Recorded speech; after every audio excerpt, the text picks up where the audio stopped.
उत्तर प्रदेश के संभल में अवैध अतिक्रमण और कब्जों के खिलाफ एक्शन जारी है। एक बार फिर से 5 साल पहले जमीन कब्जा कर बनाई गई चमन शाह की अवैध दरगाह को बुलडोजर से जमींदोज कर दिया गया। क्योंकि उत्तर प्रदेश में संदेश बिल्कुल साफ है कि प्रदेश में अवैध अतिक्रमण और कब्जा नहीं होने दिया जाएगा, और अगर कोई ऐसा करेगा तो उससे निपटने के लिए योगी का बुलडोजर हमेशा एक्शन मोड में रहता है।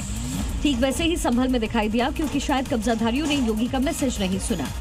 इस नासुनी का खामियाजा है कि अभी तो अवैध मजार को खंड खंड किया गया, लेकिन अब उस कब्जा करने वाले की हिस्ट्री निकाली जाएगी, उसकी संपत्ति की जांच होगी और गलत पाए जाने पर एक्शन भी होगा। यानी पूरा संभल कब्जा मुक्त होगा और कब्जा मुक्त जमीन पर गरीबों के मकान बनाकर दिए जाएंगे, ताकि गरीब के सिर पर भी छत हो। और एक बड़ी खबर आपको महाराष्ट्र के पुणे से बता दें, पिंपरी चिंचवाड़ में अवैध निर्माण पर कार्रवाई की गई। 3 जगहों पर अवैध ढांचे को गिरा दिया गया। राटनी में 5 मंजिला इमारत गिराया गया है। अवैध रूप से इमारत बनाई गई थी।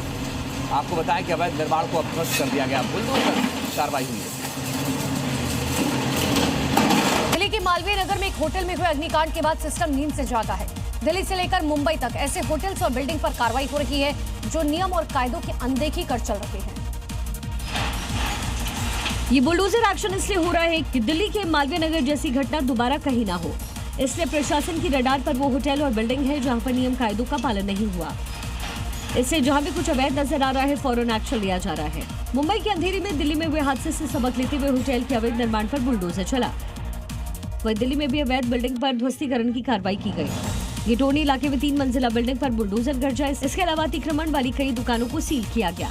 यूपी के गाजियाबाद के होटल में हिंदू लड़की का शव मिलने से हड़कंप मच गया। सूचना पर पहुंची पुलिस ने शव को पोस्टमार्टम के लिए भेज दिया और मृतका के मुस्लिम प्रेमी को हिरासत में लिया। मृतका की पहचान विजयनगर की रहने वाली रश्मि के रूप में हुई है।